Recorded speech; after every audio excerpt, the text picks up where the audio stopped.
జై శ్రీరామ్. శ్రీమాత్రే నమః. శ్రీ గురుభ్యో నమః. 2024 సంవత్సరం మార్చి 31వ తారీఖు నుంచి ఏప్రిల్ 6వ తారీఖు వరకు కూడా ఈ వారం యొక్క వార ఫలితాలు. మొదటిగా మేషరాశిలో గురు భగవానుడి సంచారం, బుధ భగవానుడితోటి కూడి గురు భగవానుడి సంచారం. ఏప్రిల్ 2వ తారీఖు నుంచి సవ్యగతిలో ఉన్న బుధ భగవానుడు వక్రగతిలోకి వెళ్ళడం గమనార్హం. కన్యారాశిలో కేతుదేవుని సంచారం. కుంభరాశిలో శనైశ్వరుడు, శుక్రుడు మరియు కుజుడు సంచారం. శుక్ర భగవానుడు ఏప్రిల్ 1వ తారీఖు నుంచి కుంభరాశి నుంచి మీనరాశిలోకి అడుగెడుతున్నాడు. మీనరాశిలో రవి రాహువుల సంచారం జరుగుతూ ఉంది.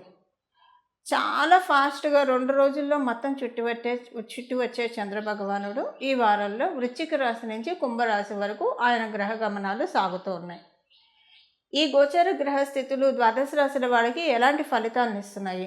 అసలు ఈ వారం ఏమన్నా గోచర గ్రహస్థితుల్లో ఏదైనా ప్రత్యేక గ్రహస్థితి ఉందా?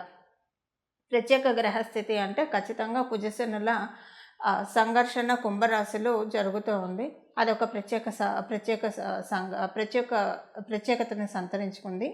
అన్నిటికంటే ప్రత్యేకం శుక్ర భగవానుడు ఆయనకి ఉచ్చ రాశి అయిన మీనరాశిలోకి ప్రవేశిస్తూ ఉన్నారు. మన ఈ కలియుగంలో అంతా బాగున్నాము, అన్ని రకాలుగా మాకు ఏ విధమైన లోటు లేదు అని చెప్పేవాళ్ళు తక్కువగానే కనిపిస్తారు.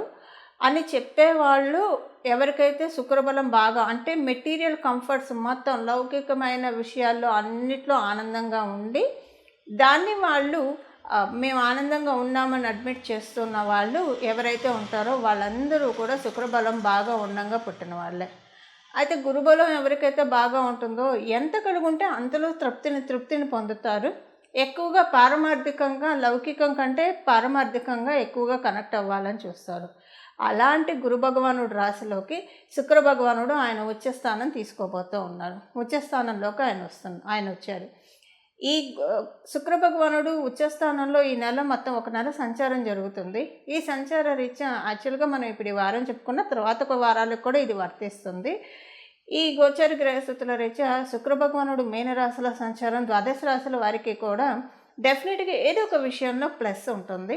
ఆ ప్లస్ ఏంటి అన్న విషయాన్ని మనం ఇప్పుడు తెలుసుకుందాం. కుజశనుల సంచారం కుంభరాశిలో జరుగుతుంది. సహజ లాభస్థానము మేషరాశి నుంచి కాలపురుషుడి కుండలిలోంచి సహజ లాభస్థానమైన కుంభరాశిలో కుంభరాశ్యాధిపతి అయిన శనీశ్వరుడితోటి కూడి కుజ భగవానుడు సంఘర్షణ. ఇది ద్వాదశ రాశుల వాళ్ళకి ఈ వారం ఎలాంటి ఫలితాలను ఇస్తుంది? మీనరాశిలోకి శుక్ర భగవానుడు అడుగు పెట్టాడు. అక్కడ రాహు భగవానుడితోటి ఉన్నాడు, రవితోటి ఉన్నాడు. ఇక్కడ ఒక విషయం ఏంటంటే సూర్యనారాయణ మూర్తి అంటే రవిగ్రహము శుక్ర భగవానుడు రాశిలోనే నీచ పొందుతాడు. అంటే ఆయన తులారాశిలో నీచ పొందుతాడు. మేషరాశిలో ఆయన ఎగ్జాల్టేషన్ పాయింట్ తీసుకుంటాడు.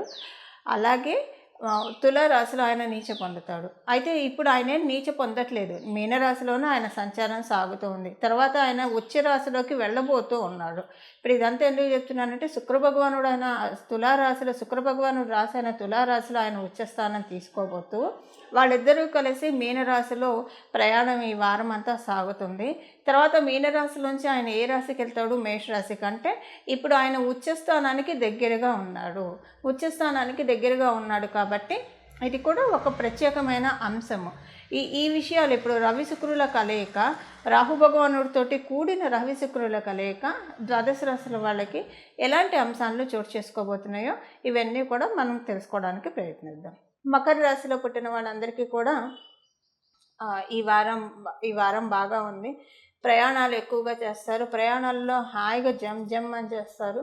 అంటే మీరు వెళ్ళే ప్రయాణాలు మీరు ఇంటి నుంచి ఆఫీస్కి రెగ్యులర్ చేసే ప్రయాణాలే కావచ్చు. ఆఫీస్ నుంచి ఇంటికి ఆనందంగా ఉంటుంది ఆ ప్రయాణంలో. ఎందుకు ఆనందంగా ఉంటుంది చెప్పండి? ఇంట్లో బాగుంటే ఇంట్లోని ఆ బాగున్న ఎనర్జీని క్యారీ చేసుకుంటూ ఆనందంగా ఆఫీస్కి వెళ్తారు. ఆఫీస్లో బాగుంటే ఆఫీస్లో బాగుంటుంది కాబట్టి అక్కడి నుంచి ఆనందంగా ఇంటికి వస్తారు. ఇలాగంటే ఇంట్లో ఆఫీస్లో బాగుంటుందని చెప్పారు.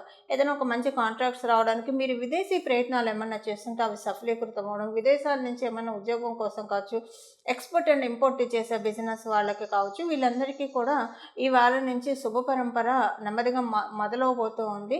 చాలా బాగా ఉంటుంది ఈ వారం నుంచి కూడా. అలాగే మీకు ఒక విషయం ఏంటంటే మీ తండ్రి గారి హెల్త్ విషయంలో కొంచెం జాగ్రత్తగా ఉండాలి. ఇన్ కేస్ మీకు ఒకవేళ తండ్రి గారు లేకపోతే కనుక మీ బాస్ హెల్త్ కొంచెం ఇబ్బంది పడే అవకాశం ఉంటుంది ఈ వారము. సో, ఈ విషయంలో కొంచెం జాగ్రత్తగా ఉండాలి. అంటే మిగతా విషయాల్లో అంతా బాగా ఉంది. మీకు ద్వితీయంలో శని కుజుల సంచారం జరుగుతూ ఉన్నా కూడా శనీశ్వరుడు బలం బాగా ఉంది కాబట్టి పెద్దగా ఇబ్బంది ఉండదు. మధ్య మధ్యలో వాగ్వివాదాలు, ఆర్గ్యుమెంట్స్ ఇవి రాబోయి టక్కన కట్ అయిపోతాయి. పెద్దగా వెళ్ళదు అది. కాదే మీ మీద కొంచెం చెడు ప్రచారాలు అయితే జరుగుతాయి. ఇది మిమ్మల్ని కొంచెం ఇబ్బంది పెడుతుంది. ఈ చెడు ప్రచారాలు ఎందుకు చేస్తున్నారు, ఏంటి అనేది మీకు అర్థం కాక మీరు చెయ్యనివి మాటలు పుట్టించే వాళ్ళు ఎక్కువ అవుతారు మీ చుట్టూ. సో, అది మీరు చేసినవి చెప్పేవాళ్ళు కావచ్చు, లేదా మీరు చెయ్యనివి కూడా చెప్పేవాళ్ళు కావచ్చు. ఇది మీ చుట్టూ ఎక్కువ అవుతారు. ఇది కొంచెం ఉంటుంది. దాన్ని నిరోధించడానికి చేయాల్సిన పరిహారం కూడా ఇప్పుడు మనం చూద్దాం. చూశారు కదండి, ఈ గోచర గ్రహస్థితుల రీత్యా మీరు చేసుకోవాల్సిన పరిహారం మనం ఇప్పుడు తెలుసుకుందాము. పరిహారం వచ్చేసేసి ప్రతిరోజు కూడా సూర్యనారాయణ మూర్తికి అర్ఘ్యప్రదానం చేయడం ఒక రాగి చెంబు నిండా నీళ్లు తీసుకొని అందులో ఒక గులాబీ పువ్వు కానీ లేదా తెల్లటి పువ్వులు కానీ ఏవైనా సరే ఒక పువ్వు వేసి అది సూర్యనారాయణ మూర్తికి అర్ఘ్యప్రదానం చేయడము. అలాగే ప్రతిరోజు సూర్యనారాయణ మూర్తికి కలకండ మిశ్రీలు అంటారు కదా, ఆ మిశ్రీలు నైవేద్యం పెట్టి అవి తినండి. అవి మీరు మాత్రమే తినండి. ఎవరైతే నైవేద్యం పెడుతున్నారో వాళ్ళు మాత్రమే తినండి. మీ కుటుంబ సభ్యులకి పెట్టచ్చు, బట్ మీరు ఎక్కువగా మీరు తీసుకోవడానికి ప్రయత్నించండి. ఎందుకంటే ఇప్పుడు మీరు తీసుకునేది మీ ఆత్మవిశ్వాసాన్ని పెంపొందిస్తుంది. ఇప్పుడు ఈ పరిహారం ఎలా ఉంటుందంటే, ఇప్పుడు మనం చేసే పరిహారం ఈ వారం మొత్తం కూడా ఎవరైతే ఆత్మవిశ్వాసం లోబడి ఉంటారో సంకల్ప బలంతో పనులు మొదలుపెట్టినా కూడా ఆ పనులు పూర్తిగా మొదలుపెట్టినప్పుడు ఉన్న సంకల్ప బలం తర్వాత అది కొనసాగించడంలో లేకుండా ఎవరైతే బాధపడుతూ ఉంటారో మనోనిబ్బరం చాలా ముఖ్యము. ఈ మనోనిబ్బరానికి, దృఢ సంకల్పానికి, ఆత్మవిశ్వాసానికి, ఈ ఆత్మస్థైర్యానికి, వీటన్నిటికీ కూడా ఈ పరిహారం చక్కగా ఉపకరిస్తుంది. ఇప్పుడు మనం తెలుసుకున్న ఈ ఫ్యాక్టర్స్ అన్నీ ఎవరిలో అయితే ఉంటాయో వాళ్ళు విజయకేతనం వాళ్ళ జీవితంలో ఎగరవేయడానికి చాలా చక్కటి అవకాశాలు ఉంటాయి. సూర్యనారాయణ మూర్తి మేషరాశిలోకి వెళ్ళబోయే ముందు మేషరాశిలోకి ఆయన వెళ్ళడం అంటే భూమికి దగ్గరగా రావడం. ఆయన అలా వెళ్ళబోయే ముందు ఇక్కడి నుంచే మనం సూర్యనారాయణ మూర్తి ఆరాధన కనుక ప్రారంభిస్తే మేషరాశిలోకి వెళ్ళినప్పుడు ఇంకా మంచి ఫలితాన్ని ద్వాదశ రాశుల వాళ్ళకి కూడా ప్రసాదిస్తారు. ఎవరైతే అలాగా సూర్యనారాయణ మూర్తి నుంచి మరియు శుక్ర భగవాను నుంచి ఆశీస్సులు అందుకోబోతున్నారో వాళ్ళే ఈ వీడియో చూడడం తటస్థిస్తుంది. అందులో అమ్మవారి దయ వల్ల ఏమాత్రం సందేహం లేదు. ఈ పరిహారం చేసుకొని సూర్యనారాయణ మూర్తి ఆశీస్సుల్ని, అలాగే శ్రీ మహాలక్ష్మి అమ్మవారి ఆశీస్సుల్ని అందుకోవాలని ఆశిస్తున్నాను. ఒక చిన్న నామం ప్రతిరోజు కూడా మీకు కుదిరితే ఆదిత్య హృదయం చదవండి, సూర్యాష్టకం చదవండి. ఒకవేళ ఇది కుదరకపోతే కనుక ఈ చిన్న నామాన్ని రోజు స్మరించుకోవడానికి సూర్యనారాయణ మూర్తి ముందు కనీసం ఒక 21 సార్లు, 41 సార్లు, 108 సార్లు మీ సమయాన్ని అనుసరించి 21 సార్లు అయితే మినిమంగా చదువుకోవడానికి ప్రయత్నించండి, మనసులో అనుకోవడానికి ప్రయత్నించండి. ఆ నామాన్ని ఇప్పుడు మనం చూద్దాం. భానుమండల మధ్యస్థ భైరవి భగమాలిని, భానుమండల మధ్యస్థ భైరవి భగమాలిని, భానుమండల మధ్యస్థ భైరవి భగమాలిని. ఈ నామాన్ని ఇది మళ్ళీ బీజాక్షరాలు ఏం చేర్చకుండా ఉత్తగా ఈ నామంతో సూర్యనారాయణ మూర్తిని ప్రార్థించడానికి ప్రయత్నించండి. చక్కటి శుభాశీస్సులు చక్కగా అందుకోండి. మంగళం. నమో భగవతే వాసుదేవాయ.